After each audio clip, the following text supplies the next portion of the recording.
Hello everyone, welcome to our YouTube channel Akanksha ji ये सब। आज के इस वीडियो में हम लोग देखेंगे एनसीईआरटी का हमारा 5वां चैप्टर क्लास 6 का हम देख रहे हैं। इसको हम सब सारे एग्जाम, वैसे तो हम इसको देख रहे हैं अपने सीटेट के लिए, बाकी आप जेटेट यूटेट या फिर किसी भी एग्जाम की टीचिंग की प्रिपरेशन कर रहे हो किसी भी चीज़ के लिए तो ये तो आएगा ही। तो इस चैप्टर का नाम है पृथ्वी के प्रमुख परिमंडल। 4 चैप्टर तक हम इसको कंप्लीट कर चुके हैं। तो प्लीज़ एक बार वीडियो को लाइक करिएगा, कॉमेंट करके जरूर से बताइएगा वीडियो कैसा है। तो शुरू करते हैं। देखो, जैसा कि आप पहले अध्याय में पढ़ चुके हैं कि पृथ्वी एकमात्र ग्रह है। पृथ्वी हमारी क्या है? ग्रह है, जहाँ जीवन संभव, मतलब एकमात्र ऐसा ग्रह है जहाँ पे हम रह सकते हैं। मानव यहाँ जीवित रह सकता है क्योंकि जीवन के लिए आवश्यक तत्व जो है भूमि, जल, हवा, ये पृथ्वी पर मौजूद है। यही तभी तो हम रह सकते हैं ना। बिना हवा के भी नहीं रह सकते, बिना हम लैंड यानी भूमि के भी नहीं रह सकते, और बिना जल के भी, वाटर के भी नहीं रह सकते। पृथ्वी की सतह ऐसी है जिसमें पर्यावरण के 3 प्रमुख घटक हैं जो आपस में मिलते हैं, एक दूसरे को प्रभावित करते हैं। पृथ्वी का ठोस भाग जिस पर हम रहते हैं, एक चीज याद रखिएगा, अभी आपसे यहीं से क्वेश्चन पूछेगा। पर्यावरण के 3 महत्वपूर्ण घटक कौन कौन से हैं? भूमंडल, वायुमंडल, जलमंडल। और ठीक है, ये एक दूसरे से प्रभावित भी हैं, ये भी याद रखिएगा। देखो, पृथ्वी का ठोस भाग जिस पर हम रहते हैं उसे क्या कहते हैं? भूमंडल। पृथ्वी के जिस ठोस भाग पे हम रहते हैं उसको भूमंडल कहते हैं।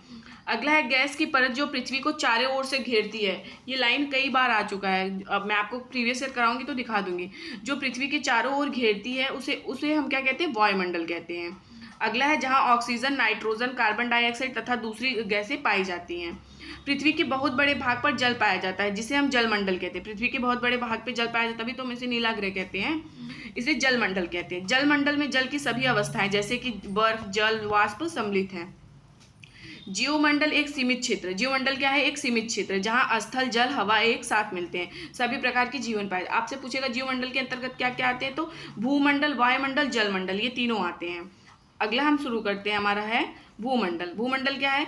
पृथ्वी के ठोस भाग को भूमंडल कहा जाता है। देखो, ठोस ही भाग है जिसपे हम रहते हैं ना। यह भूपर्पटी के चट्टानों तथा मिट्टी की पतली परतों का बना होता है। किससे बना होता है? भूपर्पटी की चट्टान और मिट्टी की पतली परत का बना होता है, जिसमें जीवों के लिए पोषक तत्व पाए जाते हैं। जीव के लिए पोषक तत्व पाए जाते हैं, तभी तो खेत में देखो उगाते हैं, उसमें मिट्टी में कहाँ कौन सी मिट्टी है, कहाँ पे क्या उगाया जा सकता है, किस पे कहाँ पोषक तत्व पाया जाता है, इस तरह के हर जगह अनाज उगते हैं। अगला है पृथ्वी की सतह को 2 भागों में बांटा जा सकता है। देखो, पृथ्वी हमारी जो है इसकी सतह को 2 भागों में बांटा जा सकता है। बड़े स्थलीय भूभागों को महाद्वीपों के नाम से जाना जाता है। इसके जो बड़े स्थलीय भाग है उसको हम किसके नाम से जानेंगे? महाद्वीप के नाम। तथा जलाशयों को महासागर व बेसिन के नाम से जानते हैं। ये चीज याद रखिएगा, पृथ्वी की सतह को 2 भागों में बांटा जाता है। बड़े स्थलीय भागों को महाद्वीप के नाम से जानते हैं तथा बड़े जलाशय को महासागर, बेसिन के नाम से जानते हैं। विश्व के सभी महासागर आपस में एक दूसरे से जुड़े हुए हैं।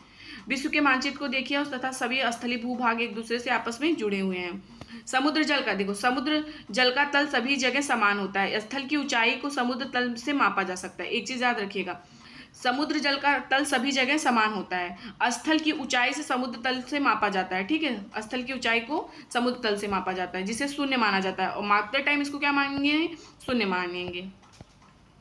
विश्व का सबसे ऊंचा शिखर। विश्व का सबसे ऊंचा शिखर कौन सा है? Mount Everest. यह समुद्र तल से 8,848 मीटर ऊंचा है। विश्व का सबसे गहरा भाग प्रशांत महासागर में स्थित, जिसको हम बोलते हैं मेरियाना गढ़, जिसकी गहराई कितनी है? 11,022 मीटर है।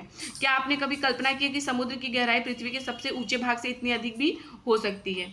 या एक चीज याद रखिएगा, माउंट एवरेस्ट की और ये मेरियाना गढ़ के बारे में एक चीज ये देखिए, न्यूजीलैंड के एडमंड हिलेरी तथा भारत के तेंजिंग नार्गे शेरपा 29 मई 1953 को पृथ्वी के सबसे ऊंचे शिखर माउंट एवरेस्ट पर चढ़ने वाले पहले व्यक्ति थे। जापान की जूको, देखो ये भी याद रखिएगा, जापान की जूको ताबे विश्व की पहली महिला थी जिसने 16 मई 1975 को एवरेस्ट पर कदम रखा था।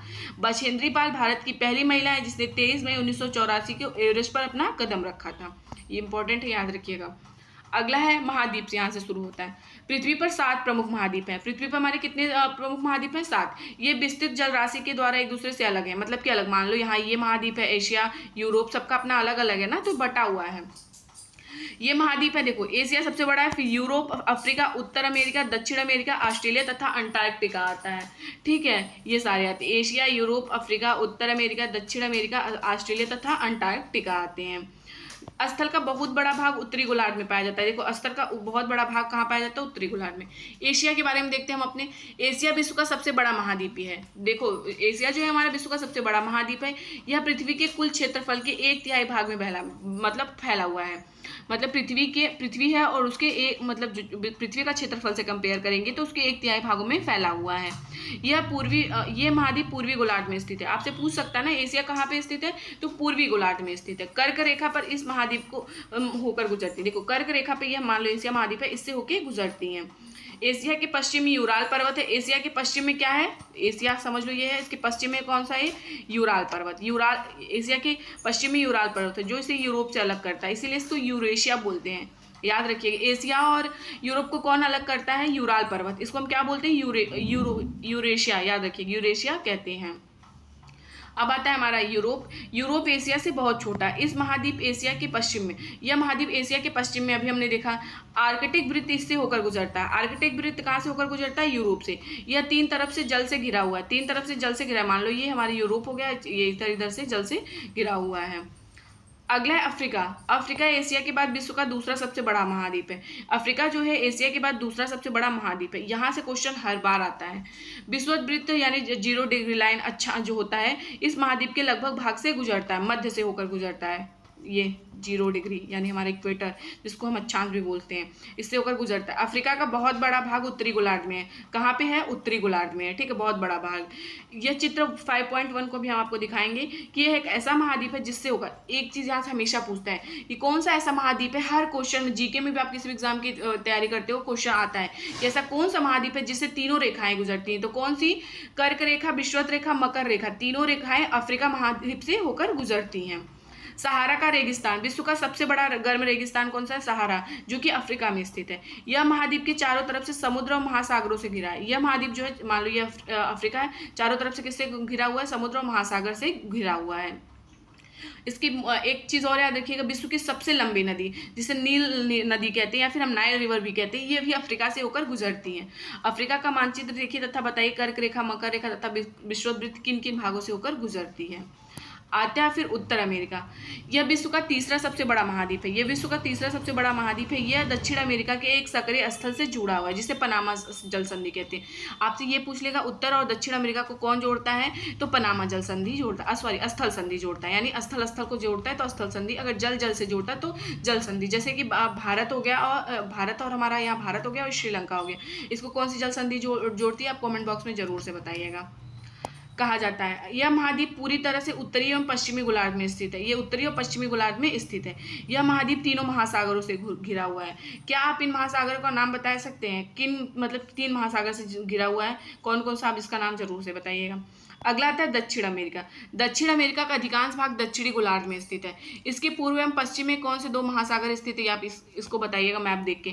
विश्व की सबसे लंबी पर्वत श्रृंखला, विश्व की सबसे जो श्रृंखला है एंडीज पर्वत, इसके उत्तर से दक्षिण की ओर फैली, इसके उत्तर से लेकर दक्षिण की ओर इस तरह से फैली हुई है।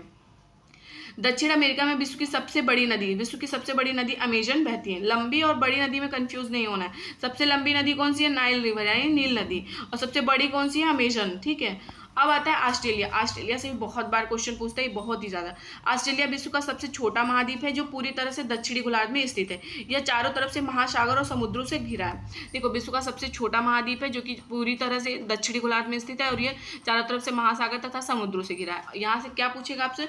इसे द्वीपीय महाद्वीप कहते हैं। पूछेगा द्वीपीय महाद्वीप किसको कहते हैं? तो ऑस्ट्रेलिया महाद्वीप को। अगला है हमारा अंटार्कटिका।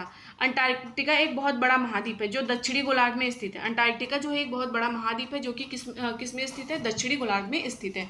दक्षिण ध्रुव इस महाद्वीप के मध्य में स्थित है। दक्षिण ध्रुव जो है इस महाद्वीप के में स्थित है। चूंकि यह दक्षिण ध्रुव क्षेत्र में स्थित है इसलिए यह हमेशा मोटी बर्फ की परतों से ढका रहता है। यहाँ किसी भी प्रकार का अस्थायी मानव निवास नहीं है क्योंकि पानी भाई हर टाइम बर्फ रहेगा तो कहाँ से रहेगा लोग कोई नहीं रह सकता ना। बहुत से देशों के शोध केंद्र यहाँ पे पाए जाते हैं। जैसे भारत की तरफ से कौन से हैं अंटार्कटिका में? ये मैत्री और भारती, ये भारत के शोध केंद्र हैं अंटार्कटिका में भारत की तरफ से। तो ये हम स्थल मंडल के बारे में पढ़ ली। अब हम जल मंडल के बारे में पढ़ते हैं। पृथ्वी को नीला ग्रह कहा जाता है। पृथ्वी को क्या कहते हैं? नीला ग्रह कहा जाता है।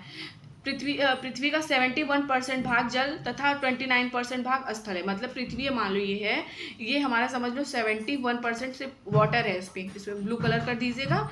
और ये जो है हमारा 29% इसमें स्थल, इसमें लोग रहते हैं। स्थल में भी पहाड़ वहाड़ सब है। जलमंडल में जल के सभी रूप उपस्थित हैं। इसमें महासागर, नदियाँ, झील, हिम नदियाँ, भूमिगत जल, वायुमंडल, जलवाष्प सभी सम्मिलित है। लेकिन देखो पीने लायक कितने पानी है, ये महासागर के जो पानी है 97.5% है, ये पीने लायक बिल्कुल भी नहीं है। और ये हमारे अलवण जल है 2.5%, यही सिर्फ पीने लायक है।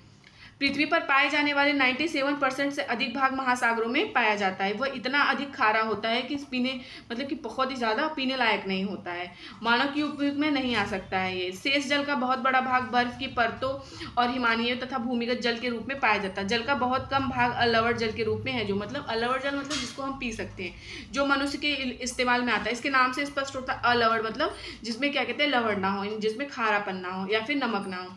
यही कारण है कि नीले ग्रह में रहने के बावजूद हम पानी की कमी महसूस करते हैं। देखो जब इतना पानी है तो फिर हमें तो पानी के क्यों सूखा का हम मतलब वो करते हैं, सूखा क्यों हर जगह पड़ता है भाई, इसीलिए पड़ता है क्योंकि सारे पानी पीने लायक नहीं है। अगला आता है हमारा महासागर। महासागर जल मंडल के मुख्य भाग है, ये आपस में एक दूसरे से जुड़े हुए हैं। महासागरीय जल हमेशा गतिशील रहता है। महासागरीय जल जो होता है ना हमेशा गतिशील रहता है, हमेशा मोशन करता रहता है। तरंगे, ज्वार भाटा तथा महासागरीय धाराएं महासागर की जल की 3 गतियां हैं। मुख्य गतियां कौन सी है? तरंगे हैं, ज्वार भाटा तथा महासागरीय धाराएं हैं। बड़े से छोटे आकार पर देखो, बड़े से छोटे आकार पर सबसे पहले बड़ा कौन है? प्रशांत महासागर, अटलांटिक महासागर, हिंद महासागर, दक्षिणी महासागर और उसके बाद आर्कटिक महासागर आता है। इनका नाम याद रखिए, प्रशांत महासागर, अटलांटिक महासागर, हिंद महासागर, दक्षिणी महासागर, आर्कटिक महासागर। प्रशांत महासागर सबसे बड़ा है, यह पृथ्वी के 1/3 भाग पर फैला हुआ है, जैसे एशिया फैला हुआ था। पृथ्वी का सबसे गहरा भाग मेरियाना गढ़ इसी महासागर में स्थित है। प्रशांत महासागर लगभग वृत्ताकार है, आपसे क्वेश्चन पूछ लेता है कैसा है, वृत्ताकार है, ठीक है, ये है हमारा सर्कल शेप का है। एशिया जो है ना इसके उत्तर और ऑस्ट्रेलिया इसके दक्षिण में है। उत्तर और दक्षिण अमेरिका इसके चारों ओर स्थित है, ठीक है, ये भी याद रखिएगा। एशिया, ऑस्ट्रेलिया, उत्तरी एवं दक्षिण अमेरिका इसके चारों ओर स्थित है। प्रशांत महासागर के चारों ओर इन महाद्वीपों की स्थिति का पता लगाइए, ये लोग कहाँ कहाँ पे हैं। अगला अटलांटिक महासागर विश्व का दूसरा सबसे बड़ा महासागर है। यह अंग्रेजी भाषा के एस आकार का है, यस आकार का अटलांटिक महासागर। इसके पश्चिम किनारे पर उत्तर एवं दक्षिण अमेरिका है तथा पूर्वी किनारे पर यूरोप एवं अफ्रीका है। अटलांटिक महासागर की तटरेखा बहुत अधिक दंतुरित है। यह अनियमित एवं दंतुरित तटरेखा प्राकृतिक पोताश्रय एवं पत्तनों के लिए आदर्श स्थित है। मतलब जो मछली वगैरह पकड़ते हैं और फिर व्यवसाय करने के लिए पानी से जाते हैं तो बहुत सही है। व्यापार की दृष्टि से सबसे व्यस्त महासागर है। हिंद महासागर ही एक ऐसा महासागर है जिसका नाम किसी देश के नाम पे पड़ा है। फिर आता है हमारा हिंद महासागर, और किसके नाम पे? हमारे देश भारत के, यानी भारत के नाम पर है। यह महासागर लगभग त्रिभुजाकार है, ट्रायंगल शेप का है, ये याद रखिएगा। इसके उत्तर में एशिया, पश्चिम में अफ्रीका और पूर्व में ऑस्ट्रेलिया है, ठीक है, इस तरह से देखिएगा ना। ये उत्तर में कौन है? एशिया, और उसके बाद पश्चिम में कौन है? अफ्रीका, और उसके बाद पूर्व में कौन है? ऑस्ट्रेलिया। दक्षिणी महासागर अंटार्कटिका महाद्वीप को चारों ओर से घेरता है। यह अंटार्कटिका महाद्वीप से उत्तर की ओर 60 डिग्री दक्षिणी अक्षांश तक फैला हुआ है। आर्कटिक महासागर आता है। देखो आर्कटिक महासागर उत्तर ध्रुव वृत्त में स्थित है। यह उत्तर ध्रुव के चारों ओर फैला हुआ है। यह प्रशांत महासागर छिछले जल वाले सकरे भाग से जुड़ा हुआ है, जिसे हम बेरिंग जल संधि कहते हैं। क्या बोलते हैं? बेरिंग जल संधि कहते हैं। आर्कटिक और प्रशांत महासागर को कौन सी जल संधि जोड़ती है? बेरिंग जल संधि। यह उत्तरी अमेरिका के उत्तरी तटों और तथा यूरेशिया से घिरा हुआ है। फिर अब हमारा आता है वायुमंडल। वायुमंडल हमारी पृथ्वी चारों ओर गैसों की एक परत से घिरी हुई, जिसे हम वायुमंडल कहते हैं। वायुमंडल की यह पतली परत इस ग्रह का महत्वपूर्ण एवं अटूट भाग है। यह हमें ऐसी वायु प्रदान करती है जिससे हम लोग सांस लेते हैं। यह वायुमंडल हम लोगों को सूर्य की कुछ हानिकारक किरणों से बचाता है। यही वायुमंडल है ना जो हमें सूर्य की बहुत सारी हानिकारक किरणों से बचाता है। वायुमंडल की 1600 किलोमीटर ऊंचाई तक फैला हुआ। वायुमंडल कितना फैला हुआ? 1600 किलोमीटर ऊंचाई तक फैला हुआ। वायुमंडल को उसके घटक, तापमान, अन्य के आधार पर 5 परतों में बांटा जाता है।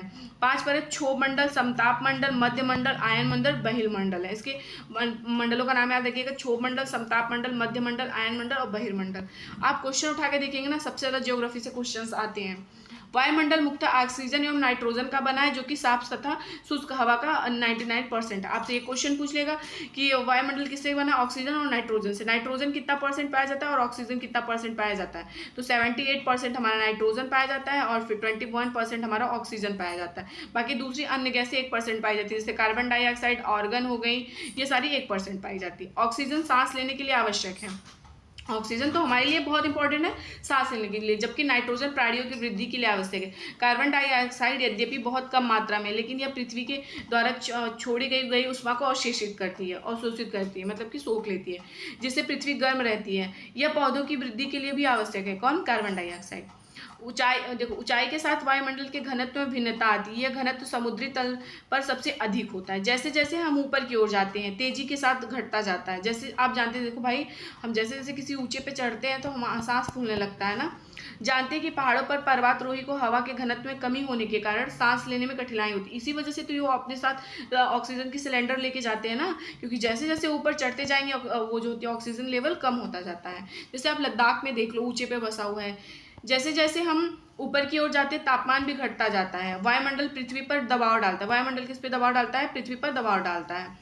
यह एक स्थान से दूसरे स्थान पर अलग अलग होता है। कुछ क्षेत्रों में अधिक दाब समूह होता है, जबकि कुछ क्षेत्रों में कम। देखो हमारे यहाँ बहुत कम है और लद्दाख से कंपेयर करो तो बहुत ज़्यादा है। वायु उच्च दाब से निम्न, आपसे एक क्वेश्चन पूछ लेगा, हवा यानी जिनको हम वायु बोलते हैं किधर से चलती है? उच्च दाब से निम्न दाब की ओर। हमेशा उल्टा देता है, उच्च दाब से निम्न दाब की ओर चलता है। गतिशील वायु को पवन कहा जाता है, जो हमेशा गति करते रहते।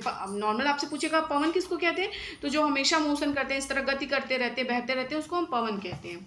अब आता है हमारा जीवमंडल। जीवमंडल स्थल, जल का हवा के बीच एक सीमित भाग है। यह वह भाग है जहाँ जीवन मौजूद है। यहाँ जीवों की बहुत सी प्रजातियां हैं, जो सूक्ष्म जीवों तथा बैक्टीरिया से लेकर बड़े स्तनधारी आकार में पाई जाती है। मनुष्य सहित सभी प्राणी जीवित रहने के लिए एक दूसरे से जीवमंडल से जुड़े हुए हैं। जीवमंडल के प्राणियों के मुख्यतः दो भागों में बांटा गया है, जंतु जगत एवं पादप जगत में विभक्त किया गया। पृथ्वी की ये तीनों परिमंडल आपस में पारस्परिक रूप से क्रिया करते हैं। कौन कौन से? जीवमंडल, वायुमंडल और जलमंडल, स्थलमंडल, ये सब जो है एक दूसरे को किसी न किसी रूप में प्रभावित करते हैं। उदाहरण के लिए लकड़ी तथा खेती के लिए वनों को काटा जाए तो ढलुआ भाग पर मिट्टी का कटाव तेजी से होने लगता है। इसी प्रकार प्राकृतिक आपदाएं जैसे भूकंप, पृथ्वी की सतह में परिवर्तन हो जाता है। जैसे भूकंप आता होता नहीं है।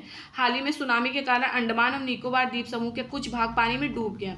झीलों तथा नदियों से दूषित पदार्थों में अप्रभावित होने से उनका जल मानव के इस्तेमाल के लायक नहीं रहा है। यह जल दूसरे जीवों को भी नुकसान पहुंचाता है। उद्योग, तापीय विद्युत संयंत्रों तथा गाड़ियों को उत्सर्जित पदार्थ को प्रदूषित करता है।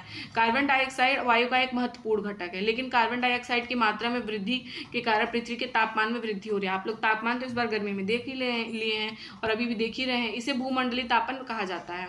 इसलिए भूमंडल, वायुमंडल, जलमंडल के बीच के प्राकृतिक संतुलन को बनाए रखने के लिए पृथ्वी के संसाधनों को के सीमित उपयोग की आवश्यकता है। हम लोग उसको असीमित यूज करते हैं, तभी तो ये सब दिक्कत हो रही है।